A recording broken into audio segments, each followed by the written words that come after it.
Para mí es un verdadero privilegio estar con ustedes y leer juntos la palabra de Dios, la Biblia. Lo estamos haciendo en el Nuevo Testamento.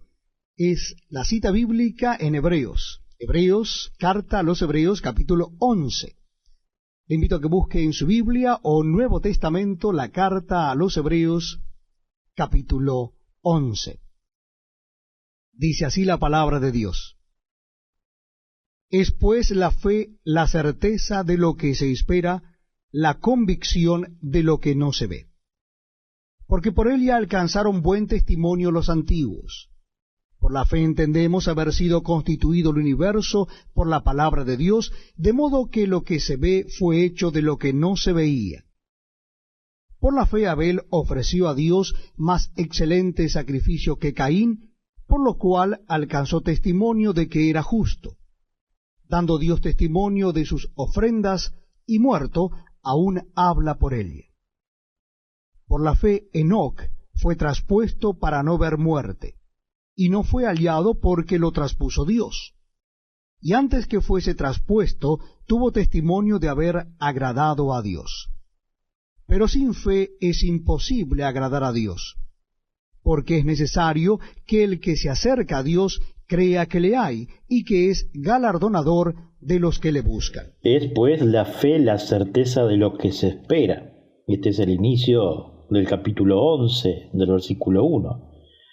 Hermanos, la fe es como la luz. Cuando estamos manejando un auto, una moto, inclusive una bicicleta, tiene una luz para alumbrar el camino en la oscuridad de la noche. Así es la fe. La diferencia de la luz a pila o a batería es material, pero la fe es eterna y desde nuestro Señor en cada uno de nosotros para caminar con sus ojos como si siguiéramos diciendo el texto, la convicción de lo que no se ve. ¿Y por qué no decir hacia la patria celestial? Y decimos amén a eso.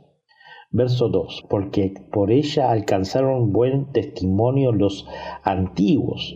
Este pasaje tiene un peso enorme a la mirada de la Escritura, de toda la Biblia, porque por medio de la fe y la piedad hay hechos que quedamos boquiabiertos. No vamos a profundizar ahora, ya que en el correr de este capítulo 11 de Hebreos estaremos viendo cada episodio de cada patriarca y hechos históricos que conllevan en nuestra vida personal con la Escritura y con Dios por medio de esa comunicación especial que tenemos con Él por medio de ella. Verso 3. Por la fe entendemos haber sido constituido el universo por la palabra de Dios, de modo que lo que se ve fue hecho de lo que no se veía. Entendemos que por medio de la evidencia de la Escritura y la Biblia, donde nos habla de la creación y de lo que desarrolla en los 2 primeros capítulos de Génesis y toda la consecuencia de la caída del hombre y con ella la secuencia de eventos de Abel y Caín, Abraham y hasta la venida primera de Cristo, nacido como hombre y Dios, crucificado, resucitado y ascendió a la diestra del Padre, y la venida del Espíritu Santo, y la constitución de la Iglesia, y el terminar la Biblia con la revelación de Juan en el libro de Apocalipsis a la espera de la segunda venida de Cristo. Para este verso 3 leeremos textos que nos relacionan con el desarrollo del mismo. Génesis 1:1, en el principio creó Dios los cielos y la tierra. Salmos 33, verso 3 y verso 9, y nos dice, cantarle cántico nuevo, hacerlo bien, tañendo con júbilo, porque Él dijo y fue hecho, Él mandó y existió. De la época de lo escrito del libro de los Hebreos, los científicos creían que el universo fue creado de lo que había y no de la nada. La Escritura corrige o desmiente estas falsas expresiones de los científicos de la época y confirma cómo fue en la realidad.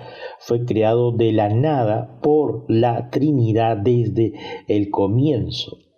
La fe va más allá de lo que aprendemos de nuestros sentidos y el autor afirma que tiene sus razones, sus pruebas no son las de los sentidos que generan incertidumbre, nos dice Morris en su comentario. La vista física produce convicción o evidencia de las cosas visibles. La fe es el órgano que permite ver el orden invisible, dice Bruce en su comentario. Para el autor de Hebreos, la fe está absolutamente segura de lo que cree, es verdad, y lo que espera sucederá. No es una esperanza que se hace ilusión en cuanto al porvenir, sino que mira al porvenir con absoluta convicción. En los primeros días de la persecución trajeron a un humilde cristiano a los jueces y él les dijo que no podía hacer nada para hacerle vacilar, porque él creía que si era fiel a Dios, Dios lo sería a él. De creer de verdad, le preguntó el juez, que los que son como tú van a ir a Dios y a su gloria. No es que me lo creo, respondió el hombre, sino de lo sé. Hubo un tiempo cuando Juan Bunyan, el autor del Peregrino, estaba angustiado por la inseguridad, así nos dice Berkeley en su comentario. Todos piensan que su religión es la verdadera. Se dijo los judíos, los moros y los paganos, y que sí, a fin de cuentas, la fe y Cristo y las Escrituras no son más que una de esas cosas de creo que sí. Pero cuando recibió la luz salió gritando, ahora estoy seguro, lo sé. La fe cristiana es una esperanza que se ha vuelto certeza. Esta esperanza cristiana es tal que inspira toda la conducta de una persona. Se vive con ella y se muere con ella, se posiciona y es algo que hace actuar, dice Berkeley. Moffat distingue 3 direcciones en las que actúa la esperanza de Cristo. Primero es creer en Dios frente al mundo. Si seguimos los parámetros del mundo, puede que tengamos facilidades y comodidades y prosperidad. Si seguimos los parámetros de Dios, lo más probable es que experimentemos dolores, pérdidas y marginación. El cristiano está convencido de que es mejor sufrir con Dios que prosperar con el mundo. En el libro de Daniel, Sadrach, Mesach y Abednego tienen que escoger entre obedecer a Nabucodonosor y dar culto a la imagen del rey, u obedecer a Dios y que los echen al horno, y no dudaron en escoger a Dios. En Daniel 3. Libro del profeta Daniel, capítulo 3. Rescatados del horno de fuego. El rey Nabucodonosor hizo una estatua de oro cuya altura era de 60 codos y su anchura de 6 codos. La levantó en el campo de Dura, en la provincia de Babilonia. Y envió el rey Nabucodonosor a que se reuniesen los sátrapas, los magistrados y capitanes, oidores, tesoreros, consejeros, jueces, y todos los gobernadores de las provincias, para que viniesen a la dedicación de la estatua que el rey Nabucodonosor había levantado. Fueron pues reunidos los sátrapas, magistrados, capitanes, oidores, tesoreros, consejeros, jueces, y todos los gobernadores de las provincias, a la dedicación de la estatua que el rey Nabucodonosor había levantado. Y estaban en pie delante de la estatua que había levantado el rey Nabucodonosor. Y el pregonero anunciaba en alta voz: Mándese a vosotros, oh pueblos, naciones y lenguas, que al oír el son de la bocina, de la flauta, del tamboril, del arpa, del salterio, de la zampoña y de todo instrumento de música, os postréis y adoréis la estatua de oro que el rey Nabucodonosor ha levantado.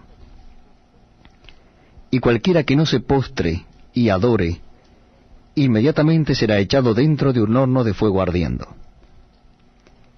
Por lo cual, al oír todos los pueblos el son de la bocina, de la flauta, del tamboril, del arpa, del salterio, de la zampoña y de todo instrumento de música, todos los pueblos, naciones y lenguas se postraron y adoraron la estatua de oro que el rey Nabucodonosor había levantado.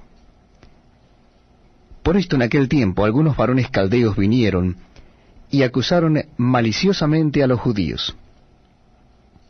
Hablaron y dijeron al rey Nabucodonosor: Rey, para siempre vive. Tú, oh rey, has dado una ley que todo hombre al oír el son de la bocina, de la flauta, del tamboril, del arpa, del salterio, de la zampoña y de todo instrumento de música, se postre y adore la estatua de oro. Y el que no se postre y adore, sea echado dentro de un horno de fuego ardiendo. Hay unos varones judíos, los cuales pusiste sobre los negocios de la provincia de Babilonia, Sadrach, Mesach y Abednego. Estos varones, oh rey, no te han respetado, no adoran tus dioses, ni adoran la estatua de oro que has levantado. Entonces Nabucodonosor dijo con ira y con enojo que trajesen a Sadrach, Mesach y Abednego. Al instante fueron traídos estos varones delante del rey. Habló Nabucodonosor y les dijo: Es verdad, Sadrach, Mesach y Abednego, que vosotros no honráis a mi Dios, ni adoráis la estatua de oro que he levantado. Ahora pues, ¿estáis dispuestos para que al oír el son de la bocina, de la flauta, del tamboril, del arpa, del salterio, de la zampoña y de todo instrumento de música os postréis y adoréis la estatua que he hecho? Porque si no la adoráis, en la misma hora seréis echados en medio de un horno de fuego ardiendo. ¿Y qué Dios será aquel que os libre de mis manos? Sadrach, Mesach y Abednego respondieron al rey Nabucodonosor diciendo: No es necesario que te respondamos sobre este asunto. He aquí nuestro Dios, a quien servimos, puede librarnos del horno de fuego ardiendo, y de tu mano, oh rey, nos librará. Y si no, sepas, oh rey, que no serviremos a tus dioses, ni tampoco adoraremos la estatua que has levantado. Entonces Nabucodonosor se llenó de ira, y se demudó el aspecto de su rostro contra Sadrach, Mesach y Abednego, y ordenó que el horno se calentase 7 veces más de lo acostumbrado. Y mandó a hombres muy vigorosos que tenía en su ejército, que atasen a Sadrach, Mesach y Abednego, para echarlos en el horno de fuego ardiendo. Entonces estos varones fueron atados con sus manos, sus calzas, sus turbantes y sus vestidos, y fueron echados dentro del horno de fuego ardiendo. Y como la orden del rey era apremiante, y lo habían calentado mucho, la llama del fuego mató a aquellos que habían alzado a Sadrach, Mesach y Abednego. Y estos 3 varones, Sadrach, Mesach y Abednego, cayeron atados dentro del horno de fuego ardiendo. Entonces el rey Nabucodonosor se espantó, y se levantó apresuradamente y dijo a los de su consejo: ¿No echaron a 3 varones atados dentro del fuego? Ellos respondieron al rey: Es verdad, oh rey. Y él dijo: He aquí yo veo 4 varones sueltos que se pasean en medio del fuego sin sufrir ningún daño. Y el aspecto del cuarto es semejante a hijo de los dioses. Entonces Nabucodonosor se acercó a la puerta del horno de fuego ardiendo y dijo: Sadrach, Mesach y Abednego, siervo del Dios Altísimo, salid y venid. Entonces Sadrach, Mesach y Abednego salieron de en medio del fuego. Y se juntaron los sátrapas, los gobernadores, los capitanes y los consejeros del rey, para mirar a estos varones, cómo el fuego no había tenido poder alguno sobre sus cuerpos, ni aun el cabello de sus cabezas se había quemado. Sus ropas estaban intactas, y ni siquiera olor de fuego tenían.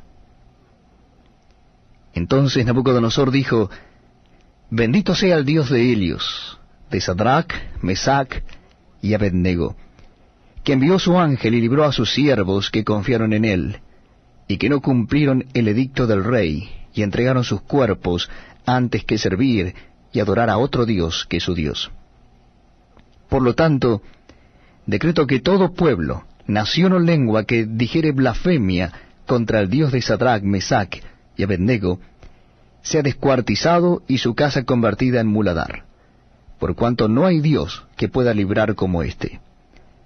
Entonces el rey engrandeció a Sadrach, Mesach y Abednego en la provincia de Babilonia. La actitud cristiana es que en el término de la eternidad es mejor jurarnos el todo por el todo con Dios que confiar en la recompensa del mundo. Segundo, la esperanza cristiana es creer en el Espíritu frente a los sentidos. Los sentidos tienen que escoger el placer del momento, pero el Espíritu nos dice que hay algo que vale mucho más. El cristiano cree al Espíritu más que a los sentidos. 3. La esperanza cristiana es creer en el futuro frente al presente. Hacemos mucho. Epicuro decía que el fin principal de la vida era el placer, pero no quería decir lo que muchos piensan. Insistían en que debemos tener una visión dilatada. Lo que parece atractivo al momento puede traernos dolor en el futuro. Lo que nos hace un daño terrible en el momento puede que nos traiga la felicidad a la larga. El cristiano está seguro de que a la larga nadie puede desterrar la verdad, porque grande es la verdad y al final prevalecerá. Parecía que los jueces habían eliminado a Sócrates y que Pilato había acabado con Cristo, pero el veredicto del futuro le dio la vuelta al del momento. Fosdick dice: en alguna parte de Nerón condenó a muerte a Pablo, pero pasados los años llamó a Pablo a nuestros hijos y Nerón a nuestros perros. Es fácil discutir porque he de renunciar al seguro placer del momento por un futuro incierto. La respuesta cristiana es que el futuro no es incierto porque está en las manos de Dios hasta que Dios lo haya mandado y prometido.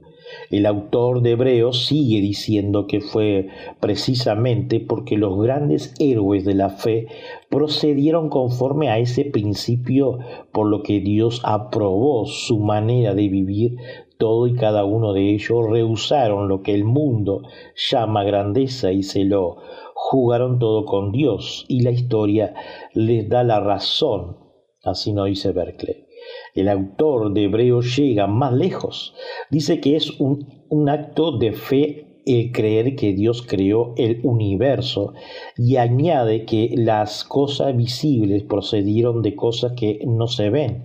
Esto era dar un golpe definitivo a la creencia entonces corriente de que Dios hizo las cosas de una materia ya existente que, siendo imperfecta por necesidad, imponía el que el mundo fuera imperfecto desde su principio.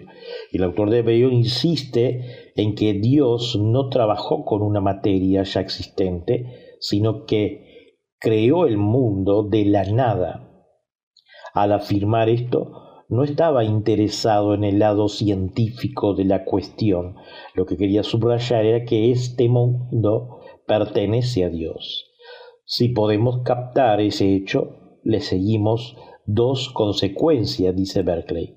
La primera es que los usaremos como tal. Recordamos que todo lo que hay en él es de Dios y trataremos de usarlo como Dios quiere que lo usemos. La segunda es que recordemos que Dios sigue en control. Si creemos que este mundo pertenece a Dios, habrá en nuestras vidas un nuevo sentido de responsabilidad y una nueva capacidad de aceptación, porque todo esto es de Dios y está en sus manos, así nos dice Berkeley en estos versículos que hemos desarrollado. De modo que está escrito, en la antigüedad, que los creyentes obtuvieron un buen informe, y de este segundo versículo muestra que lo obtuvieron por su fe, nos dice Spurgeon. La mejor parte del informe sobre ello es que creyeron a su Dios y creyeron todo lo que les fue revelado para su palabra y su espíritu. Los hechos sobre la creación deben ser tema de fe. Es cierto que pueden fundamentarse mediante argumentos del diseño y de otras formas. Sin embargo, para un sabio propósito como creó, Dios no ha alcanzado ni siquiera el asunto de la creación del universo perfectamente para la raza humana, por lo que hay lugar para el ejercicio de la fe. A los hombres les gusta tener todo establecido de acuerdo con reglas de la precisión matemática, pero Dios desea que ejerzan la fe y por tanto no actuar según su deseo, así nos dice Spurgeon. Ahora veamos el versículo 4 de Hebreos 11. Por la fe Abel ofreció a Dios más excelente sacrificio que Caín, por lo cual alzó testimonio de que era justo, dando Dios testimonio de sus ofrendas, y muerto aún álvala por ello. Para esto, versos leídos, vamos a ver Génesis capítulo 4 del 3 al 5. Reitero, Génesis 4 del 3 al 5, y dice lo siguiente. No se olvide que estamos tratando Hebreos 11, verso 4. Dice Génesis 4, 3 al 5, como referencia al texto: y aconteció, andando el tiempo, que Caín trajo del fruto de la tierra una ofrenda a Jehová, y Abel trajo también de lo primogénito de sus ovejas, de lo más gordo de ellas. Y miró Jehová con agrado a Abel y a su ofrenda, pero no miró con agrado a Caín y a la ofrenda suya. Y se enseñó Caín en gran manera, y decayó su semblante. La referencia al sacrificio aquí es por fe, y no dar la diferencia de vegetales o animales. Por medio de esa fe, el sacrificio fue una ofrenda agradable, y leemos los siguientes textos. Y salió fuego de delante de Jehová, y consumió el holocausto con las grosuras sobre el altar, y viéndolo todo el pueblo alabaron y se postraron sobre su rostro, como referencia a Levíticos 9:24. Cuando Salomón acabó de orar, descendió fuego de los cielos y consumió el holocausto y las víctimas, y la gloria de Jehová llenó la casa, así dice Segunda de Crónicas 7:1. Y edificó allí David un altar a Jehová, en el que ofreció holocausto y ofrenda de paz, e invocó a Jehová, quien le respondió por fuego desde los cielos en el altar del holocausto. Primera de Crónicas 21:26, la que hemos visto anterior a Segunda de Crónicas 7:1. El sacrificio de Abel fue preferido al de su hermano por la única razón de que estaba santificado por la fe, pues ciertamente la grasa de los animales salvajes no olían tan dulcemente como para apaciguar a Dios con su olor, nos dice Juan Calvino en su comentario. El autor de Hebreos empieza la lista de honor de la fe con el nombre de Abel, cuya historia se encuentra, y hemos leído, un párrafo de Génesis 4 del 1 al 15 como referencia.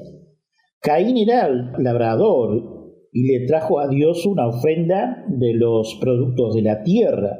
Abel era pastor y le trajo a Dios una ofrenda de sus ganados. Dios prefirió de Abel a la de Caín, y éste, amargado por la envidia, mató a su hermano y se convirtió en un paria, dice Berkeley en su comentario. El origen, el sentido de la historia es difícil. Nada ni nadie indica que Dios prefiriera la ofrenda de Abel a la de Caín. Puede muy bien ser porque lo único que una persona puede ofrecer a Dios es su más preciado posesión, y esta es la vida misma. Para los hebreos la vida estaba en la sangre. Podemos entenderlo porque cuando la sangre se derrama, la vida se apaga. Según ese principio, el único verdadero sacrificio a Dios era un sacrificio cruento, es decir, de sangre. Abel ofreció el sacrificio de una criatura viviente y Caín no. Por tanto, el sacrificio de Abel era más aceptable. Tal vez el autor de Hebreo esté pensando en la leyenda de la tradición judía. Los judíos encontraron sorprendente esta historia y la elaboraron para encontrar la razón por la que Dios rechazó el sacrificio de Caín y éste mató a su hermano Abel. La leyenda más antigua nos cuenta que siempre que Eva daba a luz tenía mellizos, un niño y una niña, que a su tiempo formaban pareja como marido y mujer. En el caso de Abel y Caín, Adán intentó hacer un cambio y decidió darle a Abel como esposa a hermano mellizo de Caín. Mostrar sumamente disgustado, diciendo, para ensajar, dice Berkeley en lo que hemos leído, id, hijos míos, y hacer un sacrificio al Señor. Así que Abel, que era pastor, llevó su mejor cordero al que lugar sacrificar. Mejor Caín, que era agricultor, llevó la peor gavilla de trigo del que pudo encontrar y la puso encima del altar. Entonces descendió fuego del cielo que consumió la ofrenda de Abel sin dejar ni la ceniza ni tocó la ofrenda de Caín. Entonces Adán dio la muchacha como esposa, así dice lo que era la costumbre de ese tiempo que relataban los judíos. Está pisando muy largo en la propiedad, que ya no es mío. Abel huyó a las colinas, pero Caín le persiguió gritando, así nos dice en su comentario de Berkeley. Esta historia encierra dos grandes verdades. La primera, la evidencia. Los griegos también reconocían su honor, demostrando, decía, la envidia es la señal de una naturaleza que es totalmente mala. Eurípides dijo, la envidia es la peor de todas las enfermedades humanas. Había un proverbio griego que decía, la envidia no cabe en el corazón ni en el coro de Dios. La envidia consume a la amargura al odio y el odio al asesinato. La envidia es una cosa que puede envenenar toda la vida y matar lo bueno.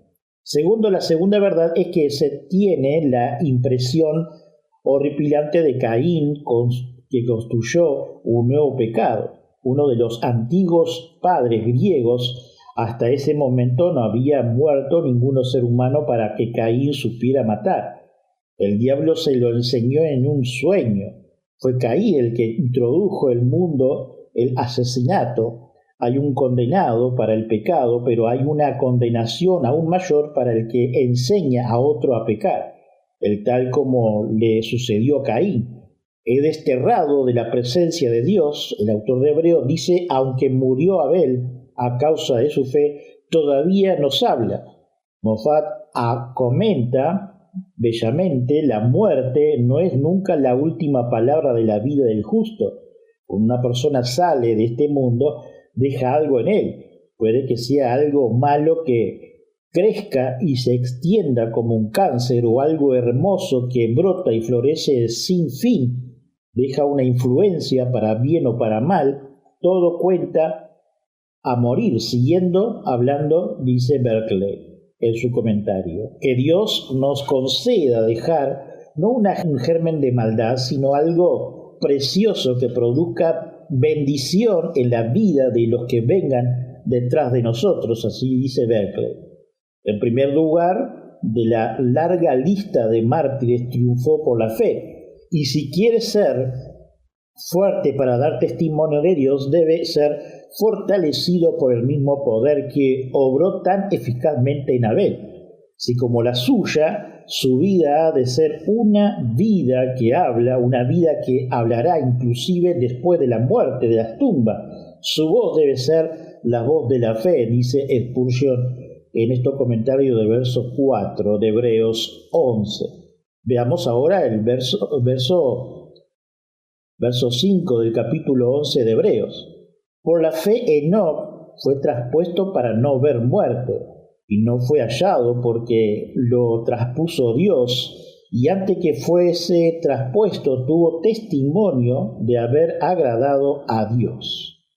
Vivió Enoc 65 años y engendró a Matusalén.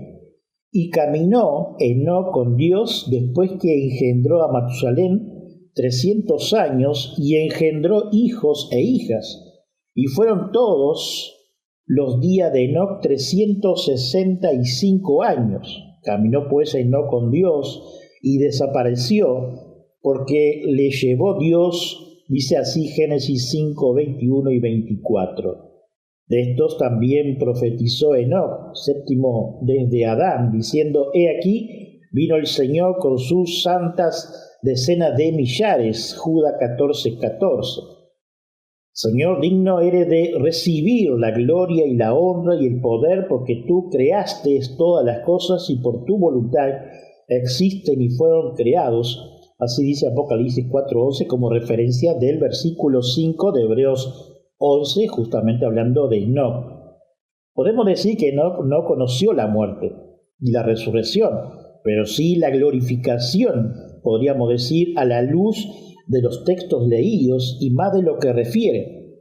También cierra cualquier duda intermedia de que Enoc está en una zona de espera, como en el purgatorio, con solo hecho de decir que traspuso Dios. Esto último es que Dios lo llevó a otro lugar, o mejor dicho, para su lugar, hacia él.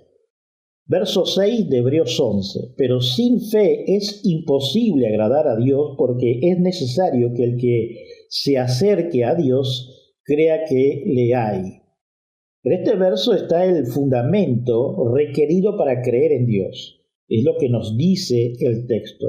Por eso el escritor del libro de Hebreos nos avisa, alerta, nos llama la atención que creer que Dios está ahí y que se revela al corazón de cada elegido para él y sigue diciendo el texto, verso 6 de Hebreos 11, y que es galardonado de los que le buscan.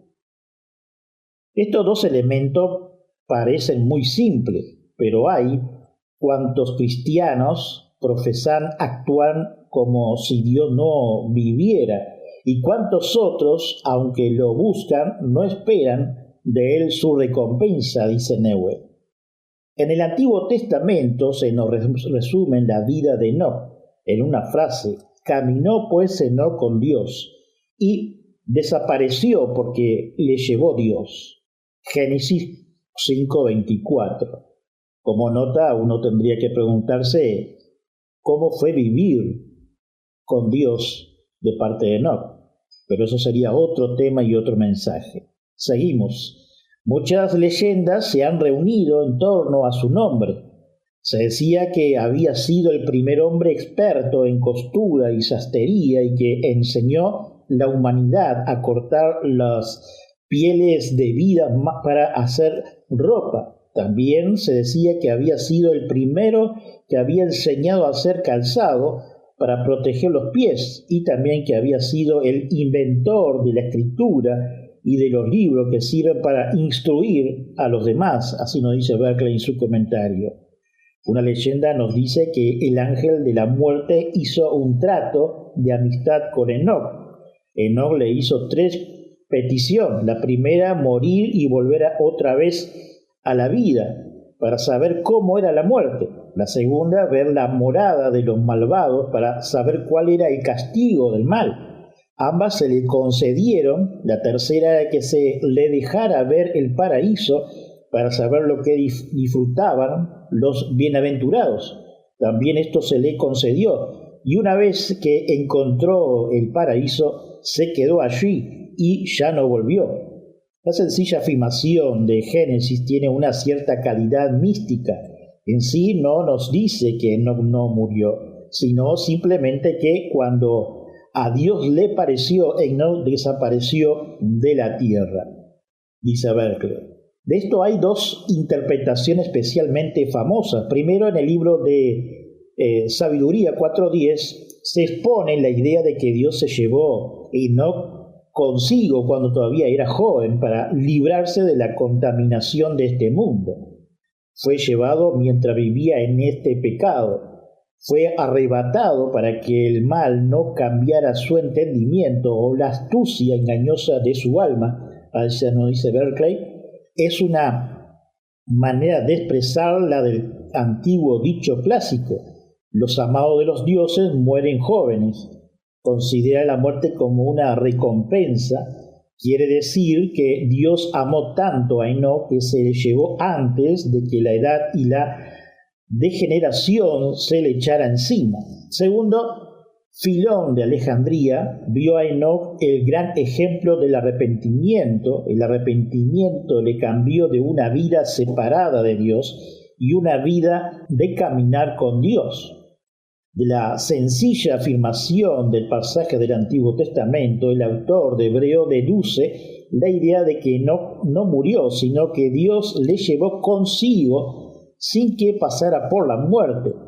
Es posible que el significado sea aún más sencillo y encierre una lección para todos nosotros. En una generación corrompida y malvada, Enoc caminó con Dios de tal manera que cuando llegó al final de su vida en este mundo, no hubo para él una interrupción ni un cambio radical. La muerte simplemente le trasladó a una presencia más íntima con Dios, como Enoc camina con Dios cuando la otra gente se alejaba de él. Diariamente se encontraba más cerca de Dios, y la muerte no fue más que el último paso y la introducción a la presencia de Dios con el que siempre había caminado, nos dice Berkeley en su comentario. No podemos pensar en Enoc sin considerar la diferencia de actitud que hay sobre la muerte, la tercera serenidad del pasaje del Antiguo Testamento, tan sencillo y conmovedor, sellar así la actitud cristiana. Primero, hay algunos que piensan que la muerte como algo misterioso e inexplicable. Bocón decía: a muchos le da miedo la muerte como los niños la oscuridad. Para algunos es algo terrible y desconocido que inspira lo que llama Hamlet, el temor de lo que puede haber después de la muerte. Segundo, hay quienes ven la muerte solo como la más inevitable de la vida. Como dice Quevedo en la segunda parte de un famoso soneto: todo corto momento es paso largo que doy a mi pesar tal jornada, parado y durmiendo siempre con una quijada. Breve suspiro y último y amargo es la muerte forzada, y heredad más si es la ley, no pena que me finja. La muerte es inevitable y no se gana nada luchando contra ella. Lo mejor que uno puede hacer es aceptarla y redimirse, dice Berkeley en su comentario.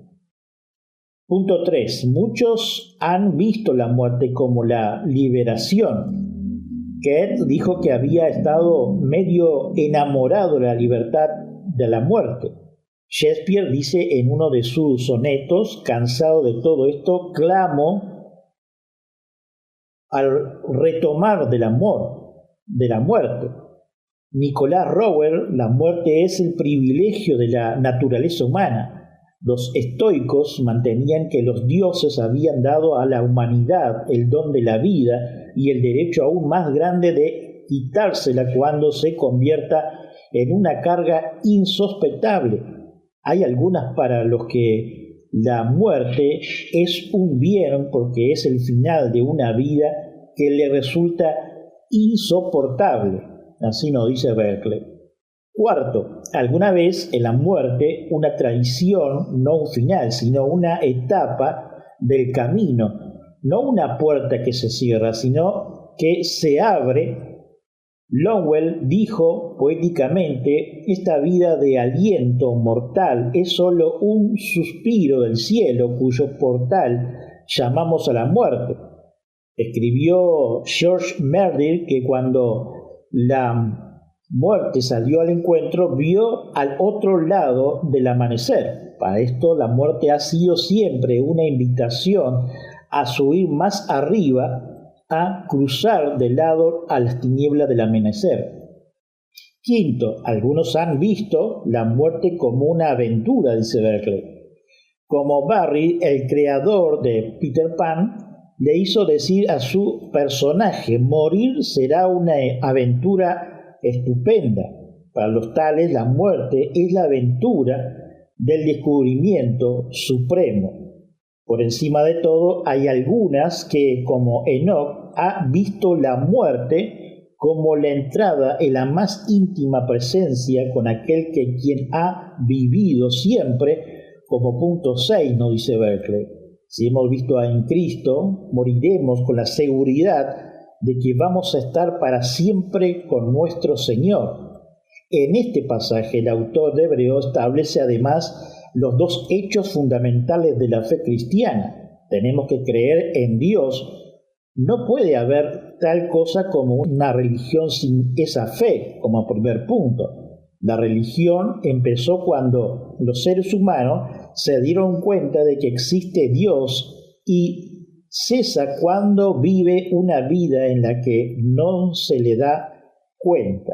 Segundo, tenemos que creer que Dios tiene interés de nosotros. El autor de Hebreos lo expresa diciendo que Dios recompensa a los que le buscan insistentemente.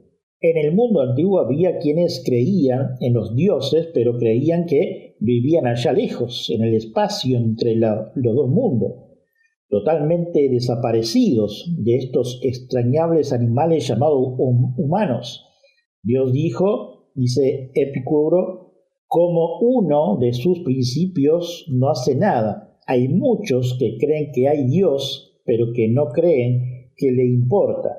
Se ha dicho que ninguno astrónomo puede ser ateo, pero también se ha dicho que el Dios en el que tiene que creer los astrónomos es un matemático, o como dicen los masones, el arquitecto del universo. Un Dios así no tiene por qué preocuparse. Se ha llamado Dios, el príncipe primero, nos dice Berkeley en su comentario.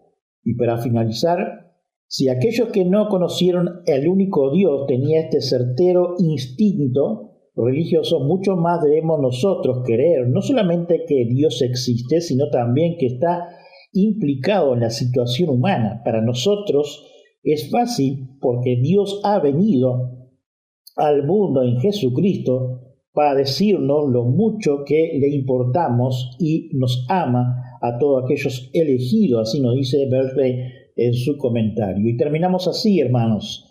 Señor, te damos gracias porque nos has elegido, nos has predestinado y nos has sacado de este mundo cruel. Gracias, Señor, por tu escritura, por estos versículos que hemos tratado. Señor, bendice cada uno de nosotros que hemos estado presente y de aquellos que van a escuchar el audio. También supliendo, Señor, si está dentro de tu voluntad, cada necesidad, tanto espiritual como física y emocional. Pero también, Señor, por cada una de los hermanos que están siendo perseguidos en diferentes puntos del mundo. Oh, Señor, gracias por sostenernos. Y gracias, Señor, porque por medio de ti tenemos el aliento de vida de cada día y que cada día, Señor, se renueva tu misericordia. Gracias, Señor, por ese perdón en la cruz derramando tu sangre y también la eternidad por medio de tu resurrección. Señor, gracias. Amén. Bendiciones, estimados hermanos. Saludos a todos.